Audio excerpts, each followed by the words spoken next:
Vocês estão felizes? Amém. Mais uma vez, vocês estão felizes? Amém. Queridos, eu e você, nós fomos chamados para comunhão com Deus. E um dos aspectos da comunhão, queridos, é a oração. A oração, queridos, no nosso coração, ela tem que ser um privilégio e não um peso. Nós fomos chamados à comunhão com Deus, queridos. E um dos aspectos dessa comunhão, queridos, é a oração. E a oração, queridos, ela precisa ser um privilégio, queridos, e não um peso no nosso coração.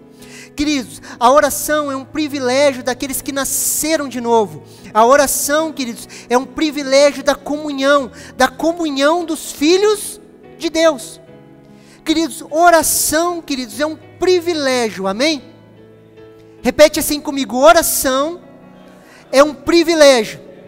Por isso, quando nós olhamos para um chamado, para uma vigília, queridos, nós temos que pensar, que privilégio, queridos. Podemos orar, queridos. Podemos ter comunhão com o nosso Pai Celestial. Podemos participar da obra dEle. A oração, queridos, é um privilégio, queridos. Olha o que Marcos, capítulo 11, versículo 17 nos fala. Marcos, capítulo 11, versículo 17. Também os ensinava e dizia: não é isso que está escrito? A minha casa será chamada casa de oração para todas as nações, mas vocês fizeram dela um covil de salteadores. A minha casa será chamada casa de oração para todas as nações. Aqui Jesus está citando, queridos, o texto de Isaías 56, no capítulo 7, que fala assim: também os levarei ao meu santo monte e lhes darei a alegria da minha casa de oração.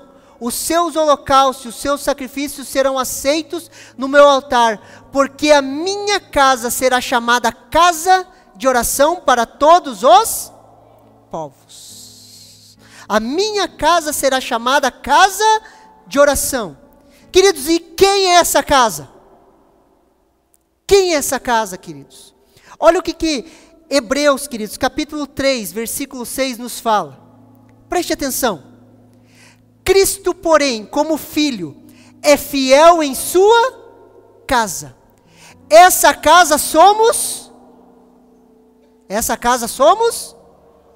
se guardarmos firme a ousadia e a exultação da esperança.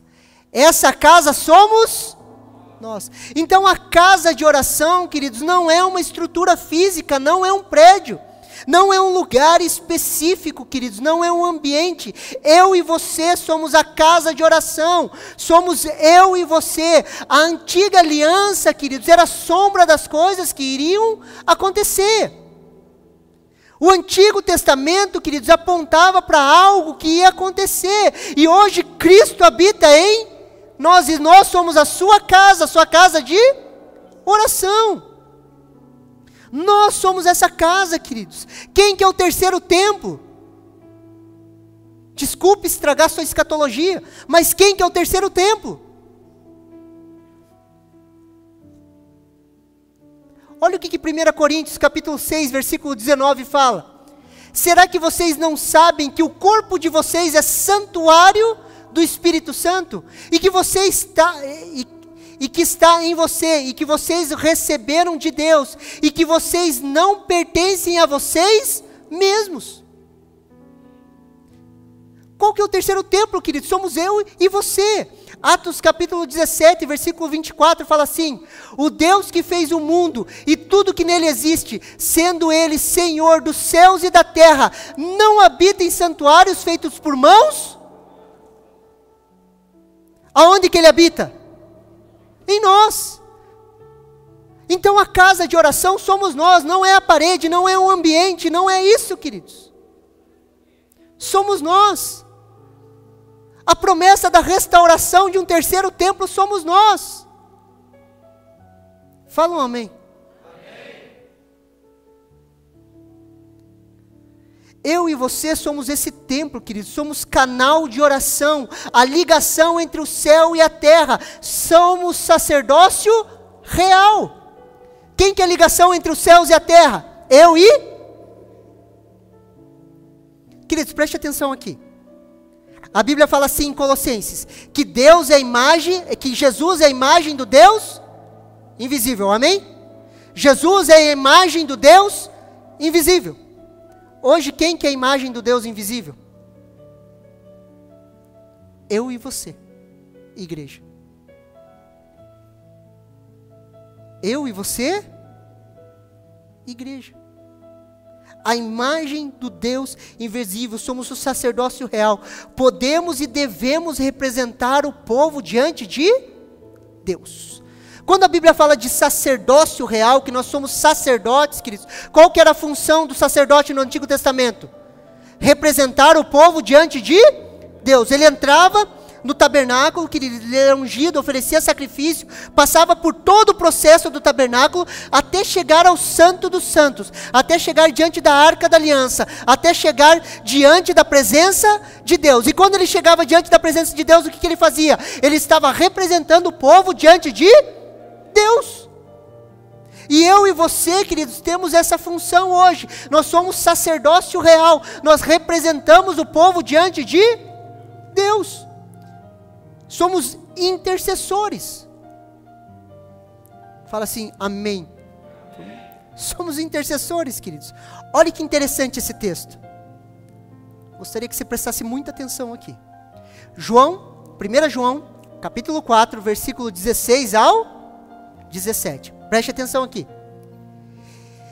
E nós conhecemos o amor e cremos nesse amor que Deus tem por nós. Deus é amor. E aquele que permanece no amor, permanece em Deus. E Deus permanece nele. Preste atenção aqui. Nisto o amor é aperfeiçoado em nós, para que no dia do juízo mantenhamos confiança. Pois assim como Ele é, também nós somos neste. Assim como Ele é, nós somos neste. Assim como Ele é. Ele quem? Jesus. Assim como Jesus é, também nós somos neste. Consegue me entender? O que o texto está falando, queridos? O amor de Deus, ele é aperfeiçoado em nós. Para quê? Para que no dia do juízo, da prestação de contas, eu e você possamos manter confiança diante do julgamento. O amor de Deus, ele vai se aperfeiçoando em nós. Para quê? Para que no dia do juízo nós mantenhamos confiança. Ok, confio no amor de Deus pela minha vida e eu sei que não vai haver condenação pela graça de Deus sobre mim. Amém? E daí ele continua. Pois assim como Jesus é, assim como Ele é, também nós somos neste mundo. Queridos, esse texto não está falando de atributos divinos. Amém? Há muita discussão. Então você está querendo falar, pastor, que nós somos iguais a Jesus nos seus atributos divinos. Não, queridos, Deus nunca compartilhou dos seus atributos divinos com a criação. Nunca. Deus nunca compartilhou e nunca vai compartilhar. Deus, ele é onipotente, onisciente, onipresente. Ele não compartilha isso com ninguém, queridos. Ele é o que Ele é. Mas esse texto está falando assim, queridos, que nós somos como Jesus neste mundo. Jesus é justo, sim ou não? Nós somos justos diante de Deus? Sim. Cristo, ele é justo diante de Deus, sim ou não? Ele não nos justificou? Se ele nos justificou, ele nos declarou justo. Nós somos justos diante de Deus, sim ou não? Sim. Por causa das nossas obras? Por causa das obras? Se nós não fôssemos justos diante de Deus, através do sacrifício de Jesus, Deus ouviria as nossas orações?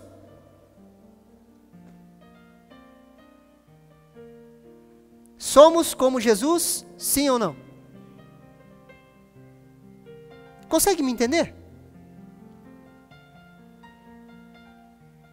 Jesus, ele é um intercessor. Jesus, ele é um intercessor. O Cristo ressurreto, queridos, ele é um intercessor. Preste atenção aqui. Olha o que Hebreus capítulo 7, versículo 24 e 25 nos fala. Jesus, no entanto, porque continua para sempre, tem o seu sacerdócio imutável. Por isso, também pode salvar totalmente os que por ele se aproximam de Deus, vivendo sempre para interceder por eles. Jesus está sempre intercedendo por aqueles que por meio dele se aproximam de... Você se aproxima de Deus como? Por meio de Jesus. E Jesus sempre está intercedendo por você. Consegue me entender? Sim ou não? Jesus está sempre intercedendo por você. Em vez de eles, coloque assim, eu. Por mim, ele tem intercedido. Amém? E ele está intercedendo, queridos. Jesus, ele é o cabeça e nós somos o corpo, estamos conectados com ele. Não tem como desconectar o corpo da cabeça. Nós somos igreja, corpo de Cristo, amém? Embaixadores de Cristo, representantes legais de Deus nessa terra, sim ou não? Nós não estamos conectados na cabeça? Tudo que Jesus faz, nós fazemos. Jesus intercede por aqueles que se aproximam de Deus. Eu e você somos intercessores por meio de Cristo. Assim como Jesus intercede por nós, queridos, nós intercedemos por pessoas. Nós vivemos pela intercessão, orando por pessoas. Consegue me entender? Quer ver um aspecto que choca muitas vezes? Quer ver um exemplo? Você é santo ou pecador? Você é pecador? Você é santo ou pecador? Segundo a Bíblia, nós somos santos. Aos santos da igreja de Colosso. Não é assim que Paulo fala? Somos santos pela obra que nós fazemos? Somos santos por aquilo que Jesus... Consegue me entender? Se eu falo assim, eu sou pecador, eu vou continuar?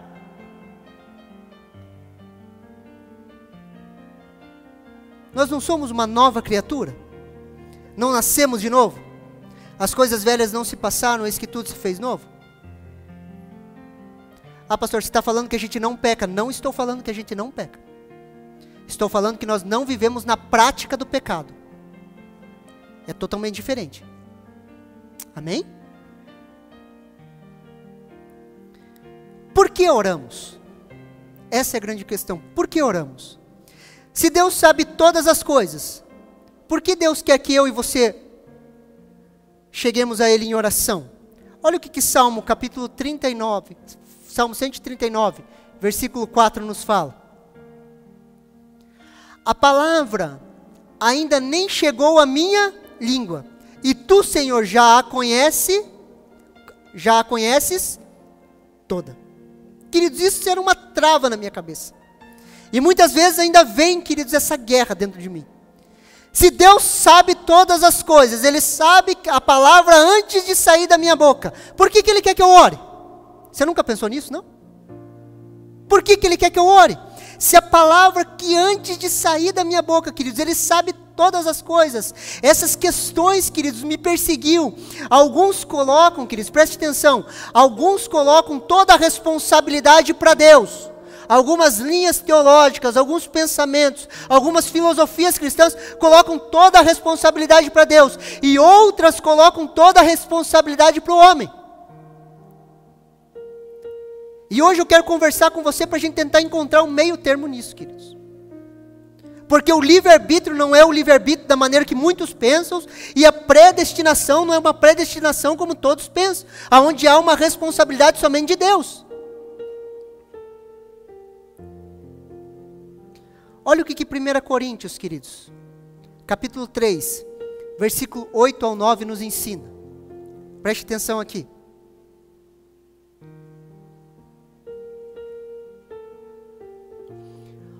Ora, o que planta e o que rega são um, E cada um receberá a sua recompensa, de acordo com o seu próprio trabalho. Existe meritocracia na Bíblia? Sim, isso existe aqui, ó. Ora, o que planta e o que rega são um, e cada um receberá a recompensa. Não é meritocracia? Existe meritocracia na Bíblia, queridos. Depois eu apago da internet. Jesus não é socialista, queridos. Existe recompensa, de acordo com o seu próprio trabalho. E ele continua: porque nós somos cooperadores de Deus, e vocês são lavouras de Deus, edifício de... Nós somos cooperadores de Deus. Vemos ao longo da Bíblia, queridos, Deus usando pessoas. Somos cooperadores da sua lavoura. A palavra cooperador ali, queridos, significa companheiro de trabalho. Companheiro de trabalho. Quer ver um exemplo? Chega um cara, imagine você chega em uma casa assim, ou em um lugar, e você vê um jardim muito bonito, algo bem cuidado, e você olha para aquele jardineiro e fala: nossa, parabéns, né? Como Deus é bom, né? Olha a criação de Deus, que coisa bonita. O jardineiro, ele olha para você, ele fala assim: quando só estava Deus cuidando disso aqui, estava uma bagunça. Consegue me entender? Quando estava só Deus cuidando disso aqui, estava uma bagunça. Eu tenho observado ali, às vezes, no meu escritório, queridos, o Arlindo e a esposa deles estão construindo ali, e eles estão organizando o jardim, queridos. Daí você vai vendo a mudança de dia a dia. É uma árvore que eles plantam, é algo, daí tá o Arlindo lá com o chapeuzinho dele, com a enxadinha dele, vai mexendo, vai mexendo, vai mexendo. Eu queria ter essa habilidade, eu sou meio ruim para isso, queridos. Eu cresci em um lugar onde não tinha nem grama para cortar. Era só um mato, assim. Por isso que às vezes meu jardim vira um mato só. Tô aprendendo a cuidar dele. Daí vai lá. Tô aprendendo bem devagar, mas tô aprendendo. Daí eles vão lá, mexe, arruma, ajeita. Daí você vai vendo a mudança. Daí eu desci lá, tava tudo alinhadinho, as coisas assim. Vai olhar assim e falar: nossa, que bonito que Deus fez. Você consegue me entender?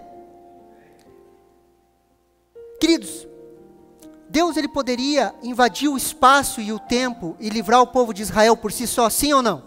Poderia, na sua soberania ele poderia, mas o que ele fez? Chamou Moisés. Sempre que Deus vai fazer alguma coisa na terra, ele levanta um.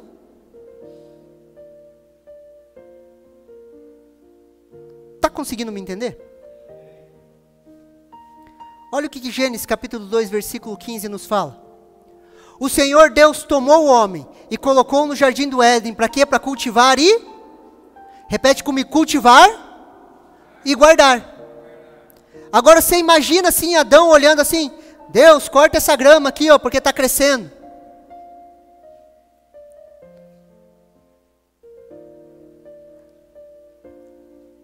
Deus deu a vida, criou a grama, queridos, criou as árvores, criou as flores. Só que quem que cultiva e guarda a terra? O homem. O homem, queridos. Existe a responsabilidade de Deus e existe a responsabilidade do homem. E eu e você participamos do processo. Eu e você participamos do processo. Olha aqui um exemplo, queridos. Olha Ezequiel, um texto muito conhecido. Ezequiel, capítulo 37, do versículo 9 ao 10. A palavra de Deus fala assim: então ele me disse: profetiza ao Espírito, profetize, filho do homem, e diga ao Espírito: assim diz o Senhor Deus, venham dos quatro ventos, ó Espírito, e sopre sobre esses mortos, para que vivam. Profetizei como ele havia ordenado, o Espírito entrou neles, e eles viveram, e se puseram em pé, formaram um exército, e um enorme exército. Nós conhecemos a história, queridos. Deus pega Ezequiel, transporta ele, mostra um vale de ossos secos. Existe aquele vale de ossos secos ali, queridos. A voz de Deus fala com Ezequiel, falando o quê? Você crê que isso pode voltar a ter vida? Você acredita nisso? A voz de Deus fala com Ezequiel. Será que esses ossos podem reviver? Ezequiel responde: Senhor Deus, tu é que sabes. Os ossos, queridos, estavam no mesmo ambiente da voz de Deus, sim ou não? Sim. Deus não transporta ele não está em um ambiente, os ossos estão ali. A voz de Deus não está ali, sim ou não? Quando a voz de Deus toca o ambiente, aqueles ossos são restaurados, sim ou não? Não. Eles são restaurados quando o profeta profetiza. Existia o vale de ossos secos, amém? Deus leva Ezequiel para lá. Deus fala com Ezequiel: você acha que esses ossos aqui podem voltar a viver? A voz de Deus não tocou aqueles ossos, sim ou não? Tocou. Mas restaurou? Não. Mas a partir do momento que Ezequiel profetizou, o que aconteceu? Os ventos vieram, aqueles ossos batendo com osso, a carne foi restaurada, a pele foi restaurada, até o Espírito soprar sobre eles. E aquilo se levantou um grande... Preste atenção aqui, queridos. Existem áreas da sua vida que parecem um vale de ossos secos, e você fica esperando Deus falar alguma coisa. Só que Deus está falando: profetiza, fala essa área. Fala. E a gente joga toda a responsabilidade para... se Deus quiser, pastor, se Deus quiser, meu irmão. Fala, queridos, profetiza, libera a palavra. Isso é oração. Nós ouvirmos de Deus e falarmos. Muitas coisas não vão acontecer nas nossas vidas, queridos, até eu e você orarmos, ouvirmos a Deus e falarmos. Queridos, o sobrenatural, queridos, presta atenção aqui, o sobrenatural, queridos, ele acontece sobre a base do natural. Existe a base do natural, e o sobrenatural é o quê? Sobre o natural. Amém? Existe o natural, existe o sobre o natural. A palavra já diz.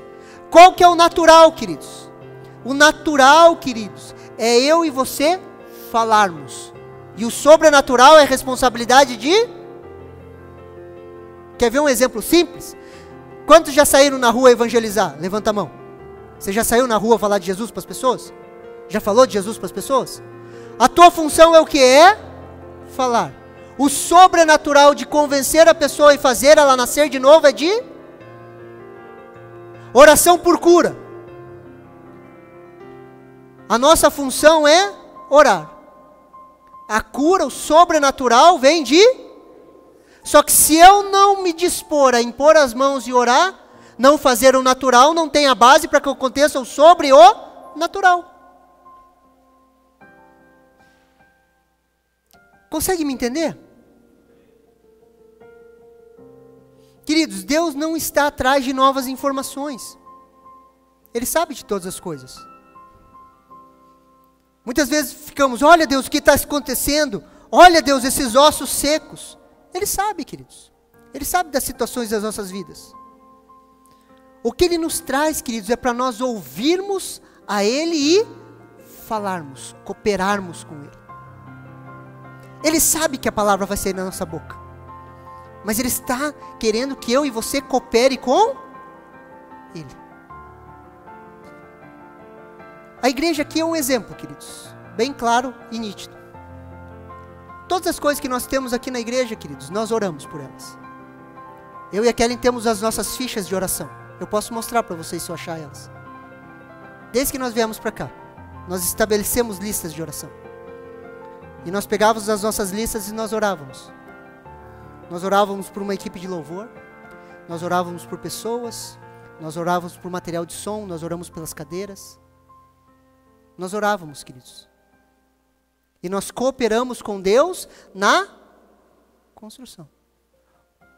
A nossa função natural é simplesmente falar. Isso, o natural sendo estabelecido, existe o sobre o natural que vem de Deus. Por isso que nós cooperamos com Deus. Por que oramos? Mais um ponto.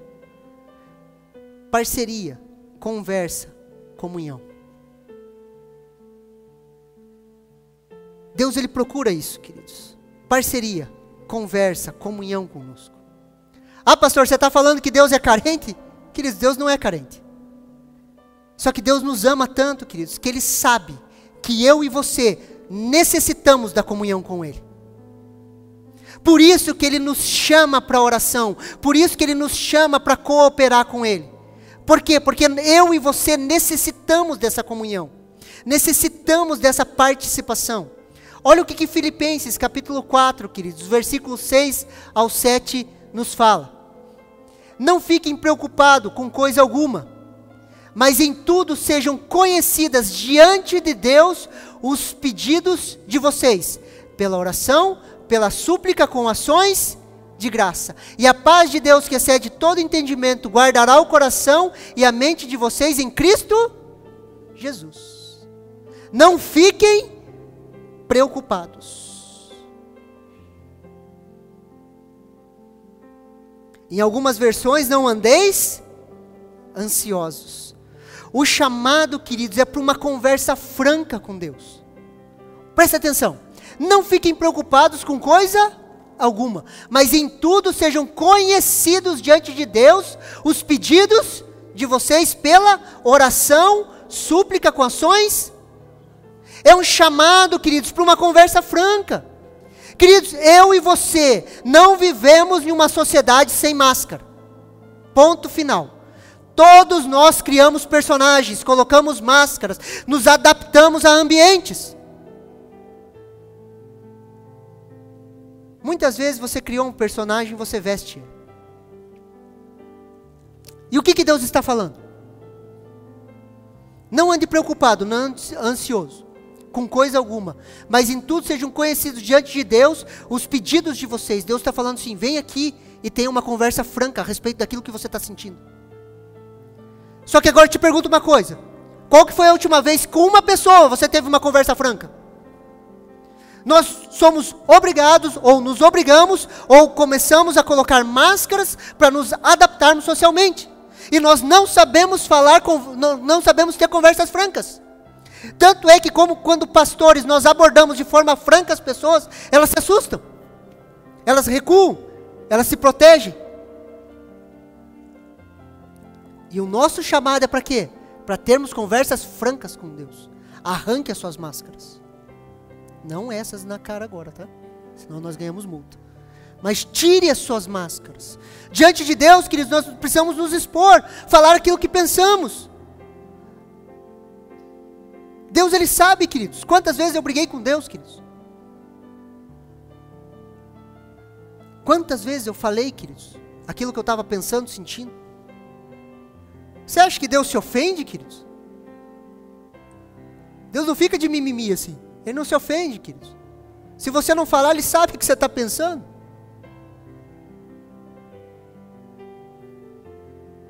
Quando nós entendemos isso, queridos, a ansiedade, ela se torna um combustível para oração. Deus usa as nossas dores, queridos, para atrair os nossos corações. Sabe esse problema que você está passando? Pensa nele agora. Já chega a palpitar, né? O coração, sua mão. Pensa no problema que você está passando hoje. A necessidade que você tem hoje. Já palpitou o coração aí? Esse é o combustível, queridos, para você orar. Quantas vezes você orou por isso que você está passando? Só que em vez de a gente orar, a gente sai contando para os outros, falando para os outros, achando que a solução está no outro. Não fiquem preocupados com coisa alguma, mas em tudo. Tudo no grego é tudo, queridos. Tudo. Sejam conhecidos diante de Deus os pedidos de vocês pela oração, pela súplica com ações. Oramos, suplicamos e agradecemos. Obrigado, Deus. O Senhor vai fazer alguma coisa. Consegue me entender? E quando nós estamos nesse processo, nós estamos em uma comunhão, em conversa franca diante de Deus, e nós estamos em uma parceria com Deus. Estamos desfrutando do melhor dessa terra.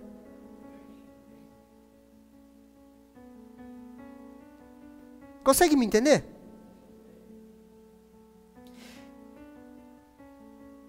Às vezes você fica perguntando, Deus, por que eu passo por isso? Deus está traindo o teu coração através dessa dor que você está passando. Só que na sua desinformação, você fica se rebelando, fica xingando, brigando. Use essa força, queridos, para gerar comunhão com Deus. Consegue me entender? Leve isso para comunhão com Deus, queridos. Por que oramos? Além de participar do processo como colaboradores, orações respondidas geram gratidão. Queridos, assim como nós não agradecemos pela graça comum, queridos. Assim como não agradecemos pelo sol que nasce todas as manhãs. O sol é uma bênção, amém? Brilha sobre a cabeça do justo e do...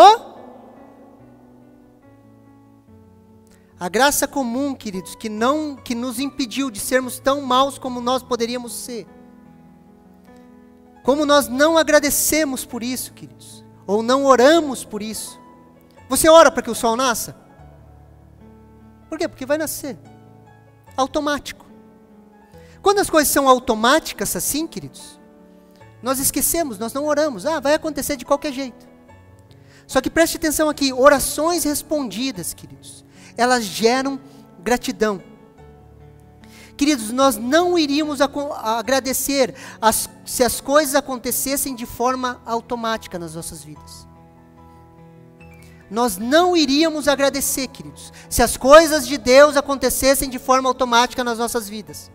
Mas quando associamos, queridos, a resposta de oração, a bênção que Deus tem nos dado, nós geramos, queridos, um uau no nosso coração. Quer ver? Preste atenção aqui, eu vou te dar um exemplo para você entender. Um exemplo fresco, aconteceu esses dias. Eu e a Kelly reestabelecemos, estávamos ajeitando a nossa lista, e é interessante. A Kelly, nesse ponto, ela tem muito mais fé do que eu. E nós estávamos conversando e veio no coração dela, marido, preste muita atenção que vem no coração da sua esposa, que pode estar a bênção de Deus ali. Tem que prestar muita atenção. E a Kelly estava ali, eu falando ali, a gente tem que ajustar as nossas contas, acertar aqui, falando a respeito das nossas finanças, tentando ajudar, e lá vem ela fala assim, nós vamos fazer 10 anos de casado, né, nós poderíamos fazer uma viagem, né, na minha cabeça já veio cifras, assim, tchim, tchim, tchim, falei, meu Deus, estou falando para nós cortar a conta, essa mulher vem me falar de viagem, e ela não, e dela veio esperou um pouquinho, e ela veio com esse papo de novo, mas 10 anos de casado, nós precisávamos fazer uma viagem, né, talvez só nós dois, vamos... Talvez ir lá para o norte, né? O senhor Roberto fala tão bem, o Rodrigo fala tão bem. Ir lá para cima, viajar, praia, né? Ainda mais nesse frio. E veio, né? Daí veio mais cifras quando falou o local, né? Eu falei, meu Deus, estou falando para cortar a conta, essa mulher veio me falar em gastar. Ok, começamos a orar. Queridos, 2 dias orando. 2, né? 2 dias orando. Ok, vamos orar. Uma pessoa entra em contato comigo e fala assim, pastor, vocês estão fazendo 10 anos de casado quando? Eu falei, 2023. Pode escolher o lugar que eu vou pagar uma viagem para você e para a Kelly.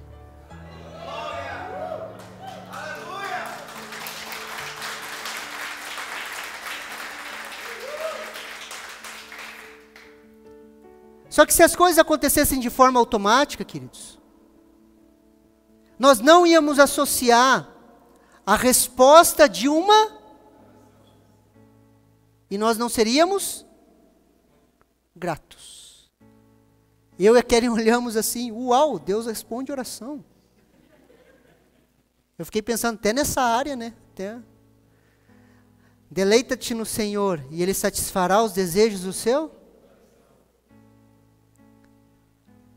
Ela está muito à frente do que eu nisso, queridos. Eu estou aprendendo, estou indo no embalo. Consegue me entender? Por que oramos, queridos? Por causa disso. Por que oramos? Tiago, capítulo 4, versículo do 1 ao 3. Olha o que a palavra de Deus fala. De onde procedem as guerras, as brigas que há entre vocês? De onde, senão dos prazeres que estão em conflito dentro de vocês? Vocês cobiçam e nada têm, matam e sentem inveja, mas nada podem obter. Vivem a lutar e fazer guerra, nada tem, porque não? Nada tem, porque não? Nada tem, porque não? Pedem e não recebem, porque pedem mal, para esbanjar nos seus? Queridos, muitas vezes nós olhamos e focamos só na repressão desse versículo. Mas existe uma chave ali, queridos.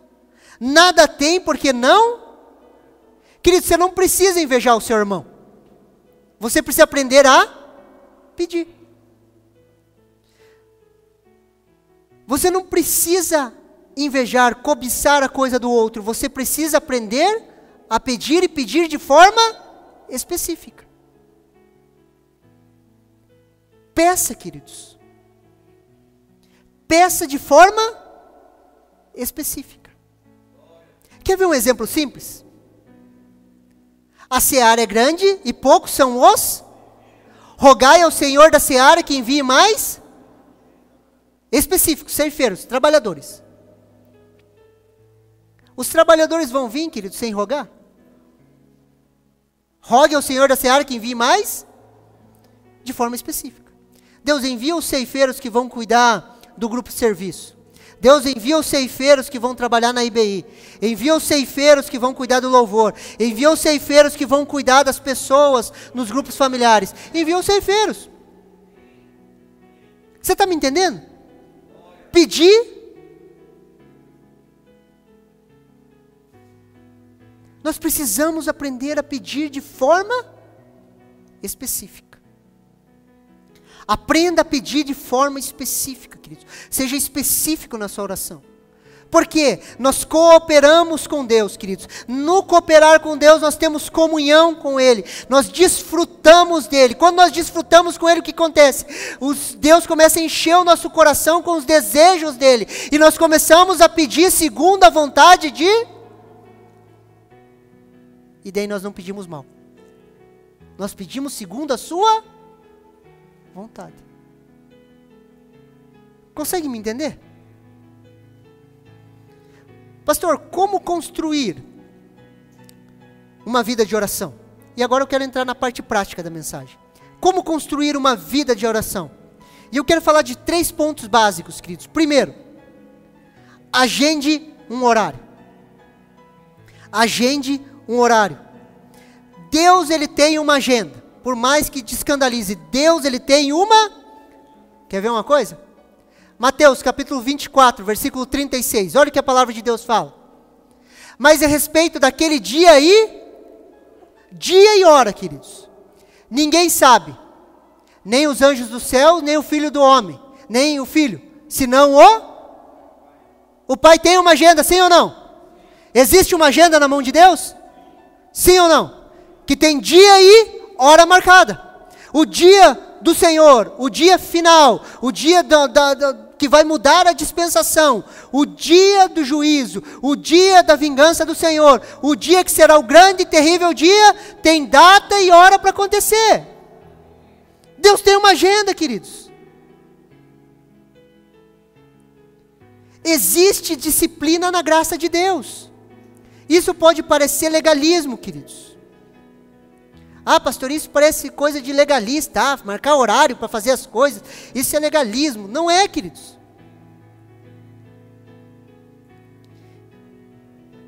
A diferença sempre está na intenção do coração, queridos. O legalismo, queridos, é orar para ser amado. A disciplina na graça é que eu oro porque eu sou amado.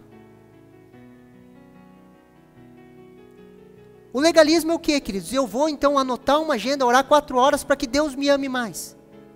A disciplina na graça é simples, eu entendo que eu sou amado. E por ser amado eu reservo um tempo para orar e falar com meu Pai. Consegue me entender? Queridos, eu e você agendamos tempo para fazer tantas coisas, queridos. Para o nosso trabalho nós temos uma agenda, sim ou não? Ou você chega no seu trabalho a hora que você quer. Você não tem uma agenda? Tem ou não tem? Você tem uma agenda. Se nós formos orar, queridos, só quando der, nós só vamos orar quando sentir dor. Se você não tiver um horário de oração específico, agendado, você só vai orar quando você sentir dor. Você acha que o sapo pula porque ele quer, queridos? O sapo pula porque ele tem necessidade, queridos. Ah, Deus, por que eu sofro tanto? Talvez se você começar a orar, você não sofre tanto. Às vezes você tem que sofrer para você orar. Você ri, mas é verdade.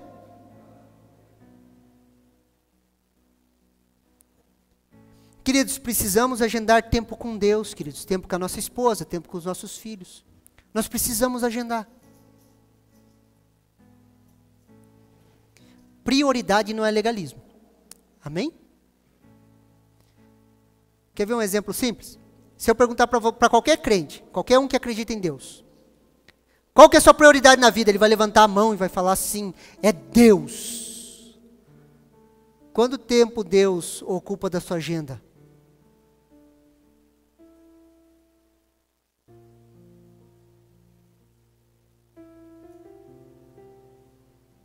Consegue entender?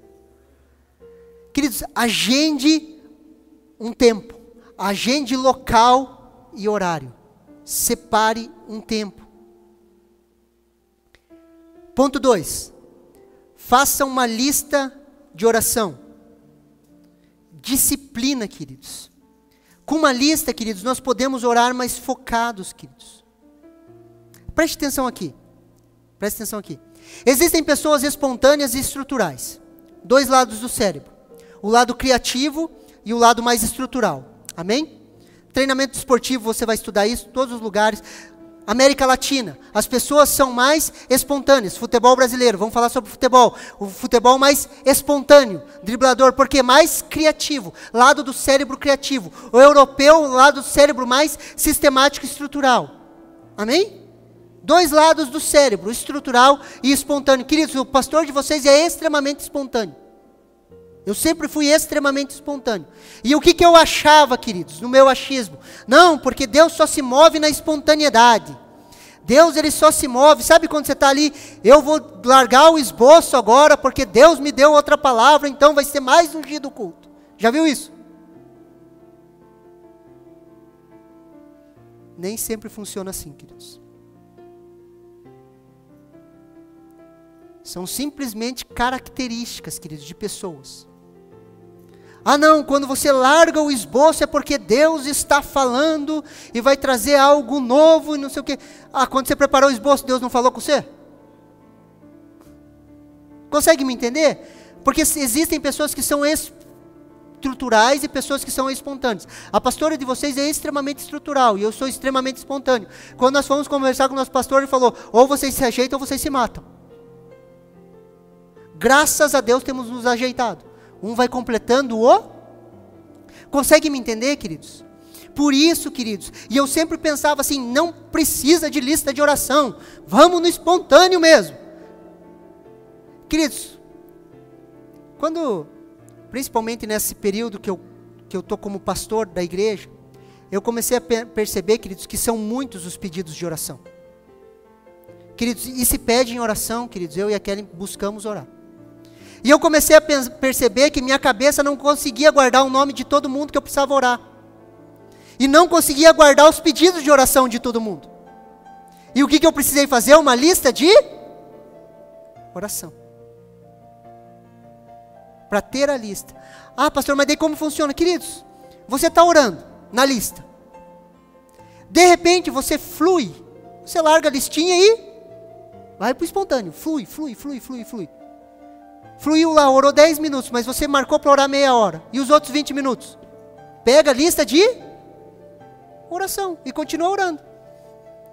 De repente você pode fluir de novo no espontâneo e vai embora. Você consegue me entender?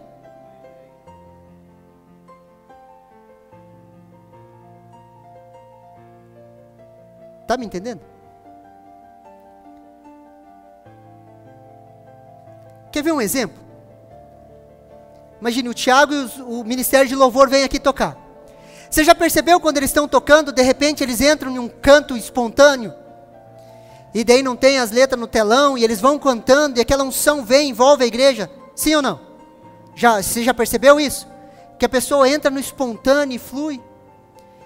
Queridos, Se a gente chegasse aqui para eles agora, vai tudo no espontâneo, larga a estrutura, tira todos os ensaios, tudo, vai, vamos ver se flui. Ia acontecer alguma coisa? Ia virar uma bagunça. Nós entramos, queridos, na estrutura e nós podemos entrar no espontâneo, voltar para a estrutura, ir para o espontâneo. É um fluir, queridos. Agora, se você fala assim, principalmente quem está iniciando uma vida de oração, você fala assim, eu vou orar 15 minutos por dia. Queridos, se você não tiver pontos específicos, queridos, você vai orar 5 minutos, você vai achar que orou 1 hora, você não vai ter mais o que orar. Falo para você por experiência própria. Todo mundo que construiu uma vida de oração é assim, sim ou não? Faça uma lista de oração, queridos. Quando eu agendo, queridos, a agenda serve para quê?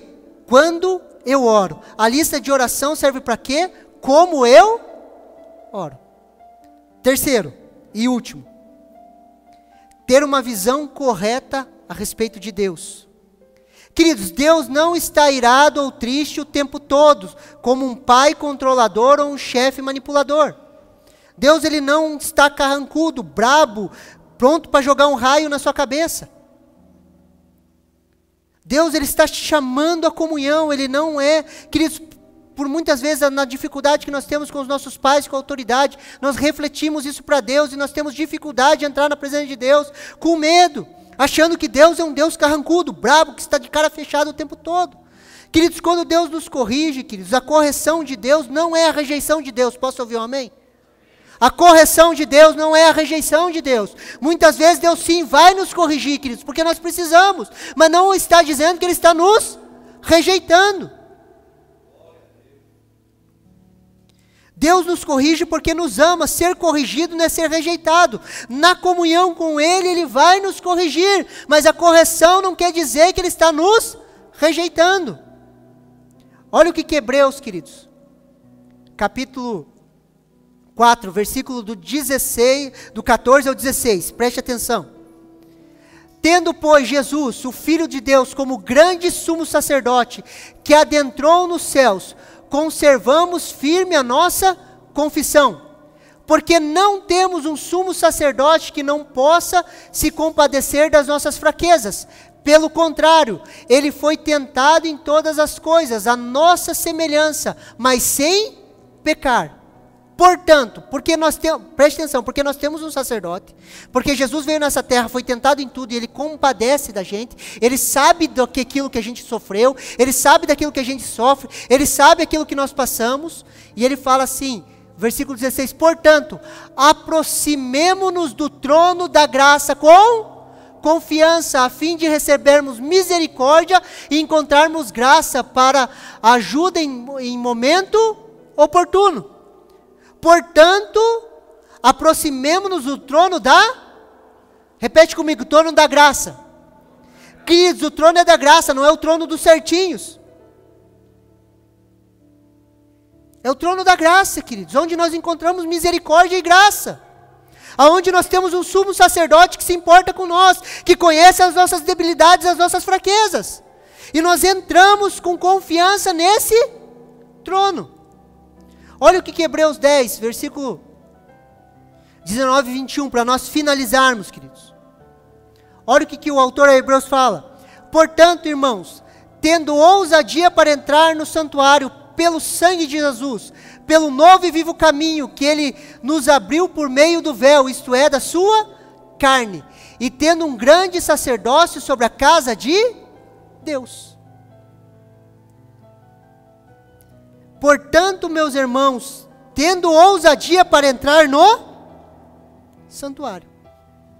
Ter ousadia para entrar diante de Deus. Ousadia por quê, queridos? Por causa da obra redentora de Jesus, pelo sangue de Jesus, queridos. Não é pelas nossas obras, é por aquilo que Jesus fez. Assim temos uma visão correta de Deus. Somos totalmente dependentes dEle. Ele abriu um caminho na cruz, rasgando a sua carne no madeiro. Hoje, sendo nosso sumo sacerdote, podemos orar e ver respostas. Por isso que nós entramos com ousadia. Queridos, entre com ousadia, ore com ousadia. Ousadia por quê? Porque Jesus abriu um novo e vivo Quem que abriu o caminho foi Jesus, rasgando a sua carne e o véu na cruz. Tudo é por Ele, para Ele, foi por causa dEle, queridos. Por isso você pode fazer orações ousadas diante de Deus. Por isso que você pode orar por cura, por isso que você pode abençoar pessoas, por isso você pode evangelizar, porque Ele abriu o caminho. E nós entramos com ousadia. Queridos, quando você entra daquela porta para cá para adorar a Deus, queridos, entre com ousadia.